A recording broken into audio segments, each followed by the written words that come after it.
De regreso a su programa Criterios, hoy estamos con el ex rector del CNE, Eduardo Centey, además político de larga data.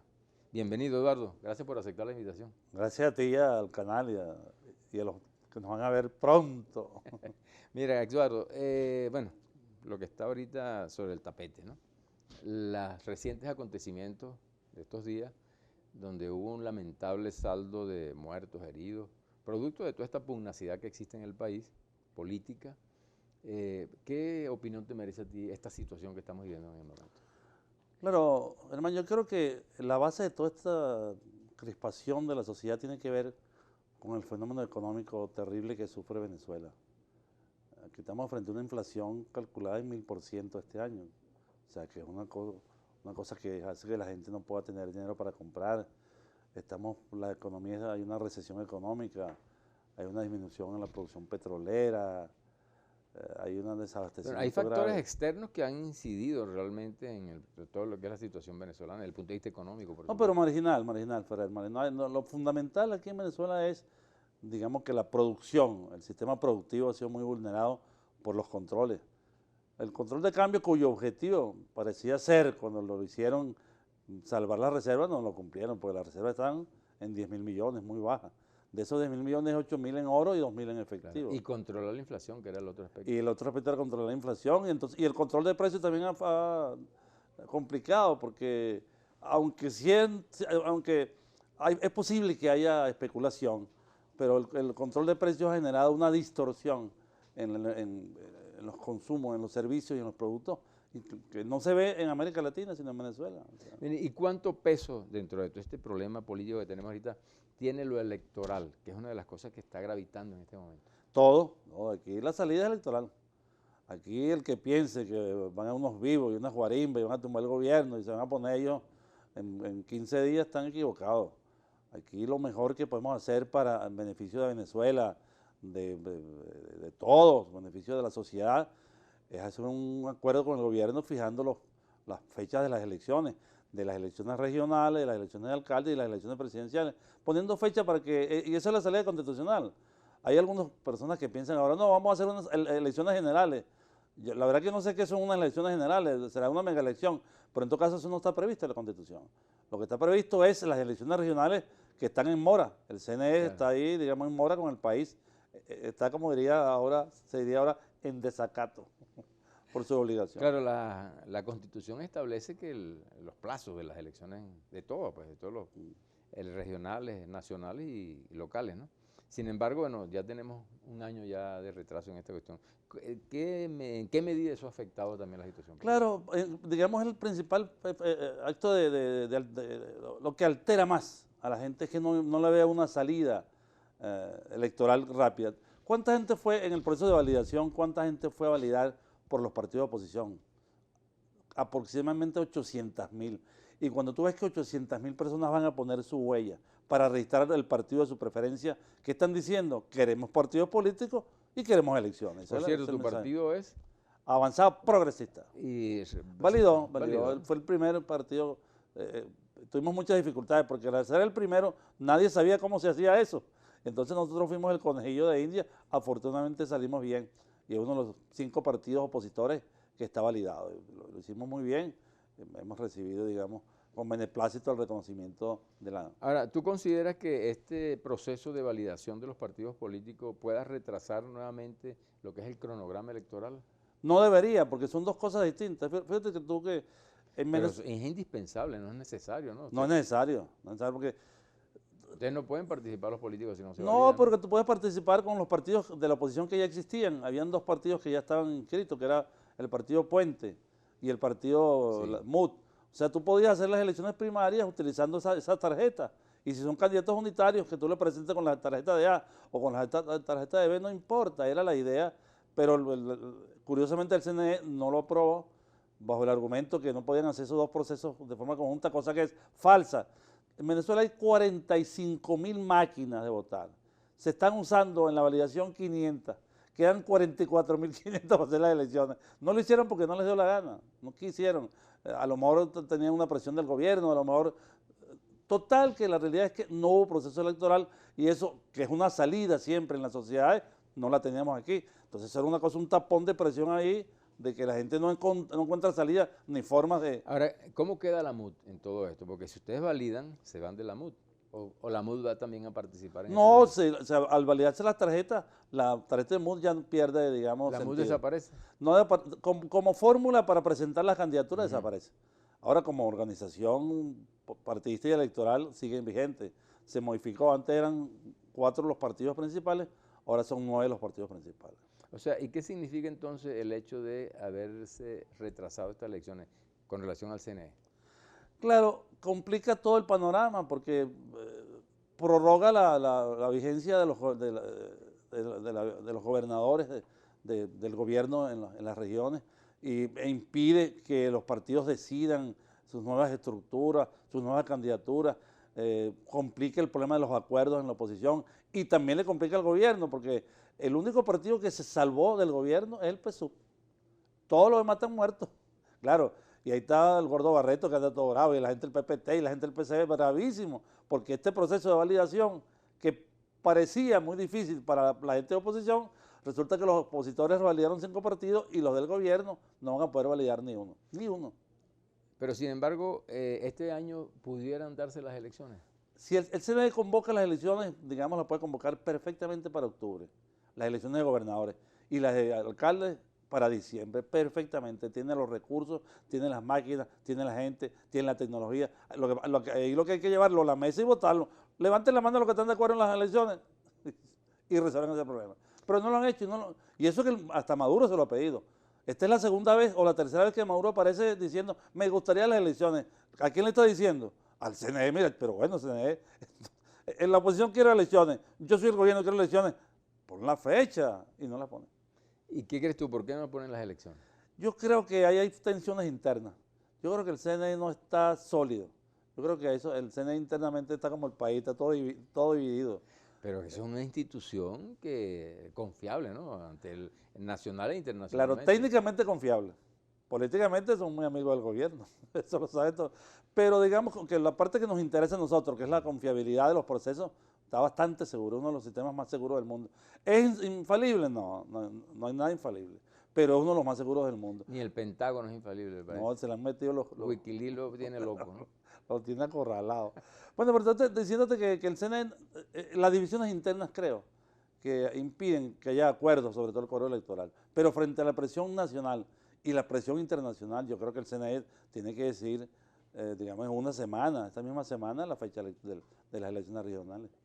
Centey, vamos a ver unas preguntas que nos hacen la gente desde la calle y después nos las responden en el próximo segmento. ¿Cómo no? Vamos a verlo tú por acá.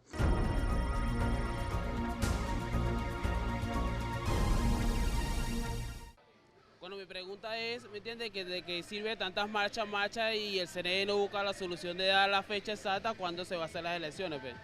¿Qué tan confiables serían las elecciones actuales en el CNE?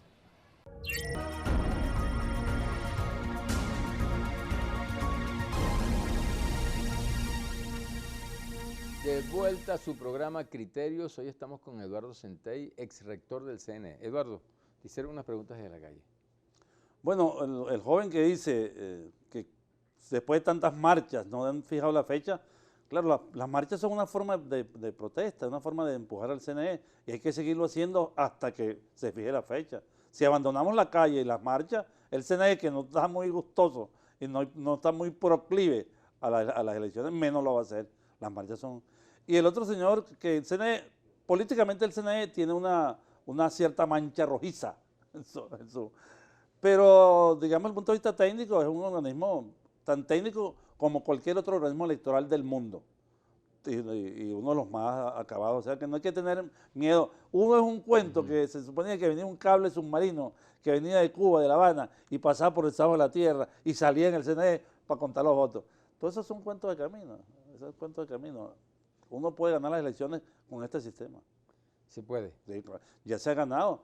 Ganamos la Asamblea Nacional con las mismas máquinas. Se puede ganar las presidenciales. Es el mismo proceso. Mira, Centey, recientemente la principal acción de la oposición fue abocarse al referéndum revocatorio, ¿no? Hoy, ¿cuál es la posición de la MUD o de ustedes como oposición con relación a lo que, cuál es el interés fundamental electoral? Yo creo que nosotros debemos validar la vigencia constitucional y regresar, digamos, los principios sencillos y básicos, a hacer las elecciones, respetar el equilibrio de los poderes públicos y las cosas, digamos, adicionales de la sociedad venezolana, que es el problema con los presos políticos. Creo que es el único país de América Latina que tiene presos políticos, el problema, digamos, de la crisis humanitaria, pero en general todo arranca por como decía el comandante Mao, por muy largo que sea el camino, siempre arranca con el primer paso, y el primer paso es la fijación de la fecha electoral. Ahora, ¿tú crees que estas elecciones sean las que den, digamos, el puntillazo para darle respuesta a los problemas en Venezuela? Es una parte importante, pero la salida de Venezuela fundamentalmente es una salida económica. O sea, los problemas fundamentales de Venezuela no son políticos. Los políticos es una expresión del desorden económico, de la crisis económica, pero lo fundamental es la crisis económica. Y la crisis económica necesita ser enfrentada con un acuerdo nacional. El gobierno sin la oposición o la oposición sin el gobierno no pueden adelantar una política económica estable y de larga duración. Ahí hacen falta todos los venezolanos, todos. En esta situación también gravita el problema de la Asamblea Nacional. ¿Cuál es la posición de ustedes con relación a eso? Claro, ahí el gobierno hizo una maldad, porque la oposición ganó la mayoría clara y determinante de la Asamblea, los 112 votos. Y entonces, a través de unos tribunales y el TCJ, que ha tenido muchos problemas, el TCJ, demasiadas sentencias, digamos, irresponsables. Una de esas fue cancelar la diputación a 3 diputados del Amazonas, y se olvidaron de eso. Pues supone que ese es un juicio que debe tener un fin. O sea, empieza el juicio y hay una sentencia. Eso tiene 11 meses y todavía no ha llegado a la fase de prueba. O sea que el TCJ impide que la Asamblea... Y después la declaren desacato, cosas que no existen en la Constitución. Inventaron una condición. ¿En qué condición está la Asamblea? En desacato. ¿Dónde sacó eso? Y sobre esa base... No es posible. Claro, han eliminado 32 leyes. ¿En qué país del mundo la Asamblea o el Congreso hace 32 leyes seguidas y el Tribunal decreta que son inconstitucionales las 32? ¿Qué responsabilidad tiene el TCJ con todo esto? Con la sentencia 155 y la sentencia 156, ahí se demostró que tiene una absoluta irresponsabilidad. Al aprobar el desacato e impedir el funcionamiento de la Asamblea, está rompiendo con una de las tradiciones básicas de la democracia, que es el equilibrio de los poderes públicos. Y no enmienda su problema, en todo caso, que según tú lo calificas, con la 157 y 158. Es como si a ti te roban, dices, bueno, te robé, pero ahora te devuelvo lo que te robé y vamos quedando en paz. O yo te doy un tiro, ¡pa! Y entonces tú dices, bueno, está bien, te pago los gastos médicos. O sea, tú no puedes hacer un crimen, hacer un delito y después tratar de enmendarlo como los gatos. Echarle cherrita, eso no se puede, ahí hay una responsabilidad clara. Ahí se rompió el hilo constitucional. Se rompió. Sí. ¿Y tú crees que esas sentencias posteriores se normalizan la situación? No. Se normaliza cuando la Asamblea, cuando el Tribunal Supremo de Justicia reconozca la vigencia de la Asamblea y termine el proceso, digamos, malvado, diría yo, contra los diputados del Amazonas. Ahí se inicia por primera vez un equilibrio entre los poderes públicos desde que la oposición ganó la Asamblea. Internacionalmente también ha habido muchas presiones pues, a Venezuela, ¿no? Sí, pero sobre todo electoral, Ferrer. Exacto. Sí, pero ¿qué posibilidad o qué pertinencia tiene que los organismos internacionales también tengan injerencia en los asuntos internos del país con relación a lo electoral, por ejemplo? Claro, yo creo que es bueno que haya una presión internacional pidiendo elecciones. Lo que yo no creo que sea bueno es pedir intervenciones o sanciones. O sea, tú no puedes ir a la OEA a decir, mira, ya aquí en nombre de Venezuela pido que sancionen a Venezuela. Eso no puede ser. Los países no pueden ser expuestos a sanciones, digamos de manera tan fácil. Pero está en capacidad, por ejemplo, la OEA, a través de Almagro, de exigir que aquí se hagan elecciones. No, de exigir no puede, pero puede sancionar a Venezuela expulsándola o retirándola de su membresía, cosa que es muy peligrosa. Porque si Venezuela queda fuera del amparo de la Organización de Estados Americanos o de la ONU... ¿Cuáles serían las consecuencias para Venezuela? Pueden haber consecuencias económicas que embargos, que alguna empresa petrolera diga, bueno, como ustedes no están en la OEA y no tienen ninguna normativa internacional y no cumplen ninguna ley, entonces te embargo este barco porque tú me debes unos reales.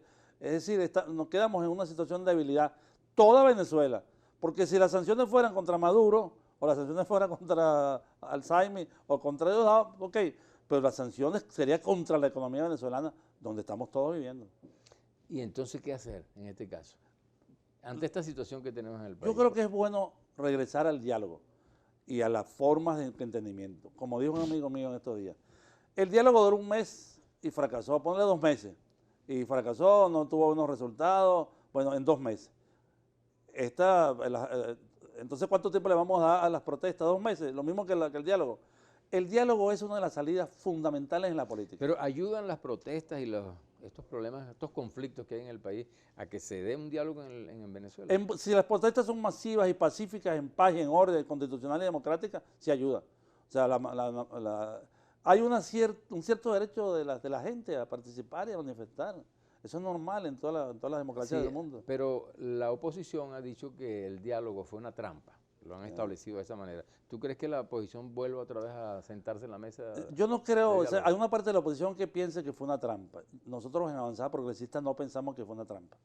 Yo creo que el diálogo no tuvo los frutos en el tiempo adecuado, pero siempre es posible. ¿Qué pasó en Colombia? 50 años de guerra, 54 años de guerra y un acuerdo. En Vietnam, guerra y después acuerdo. En España, guerra civil y después acuerdo. En El Salvador, guerra civil y después acuerdo. En Nicaragua, o sea, donde tú lo veas, siempre los procesos donde la sociedad está dividida, donde hay confrontación, el diálogo es una de las mejores ¿La posición de tu partido con relación al diálogo cuál es? Vamos a sentarnos. ¿Hasta qué momento? Hasta que se congele el infierno.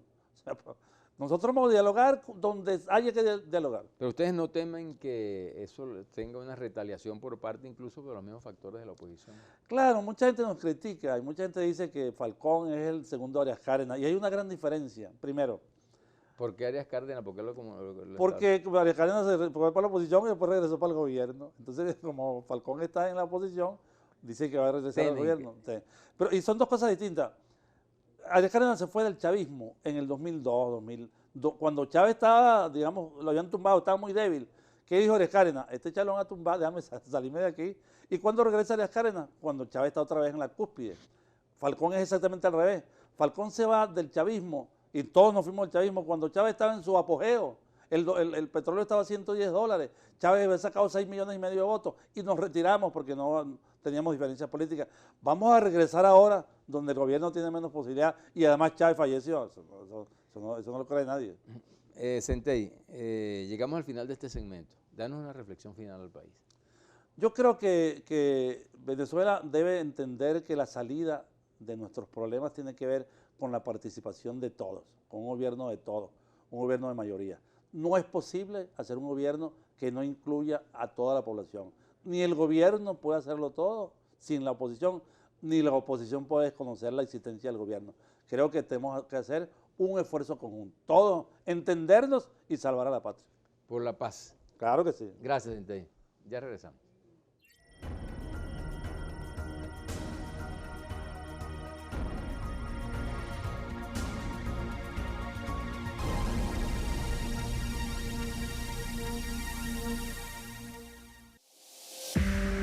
Usted está viendo Criterios.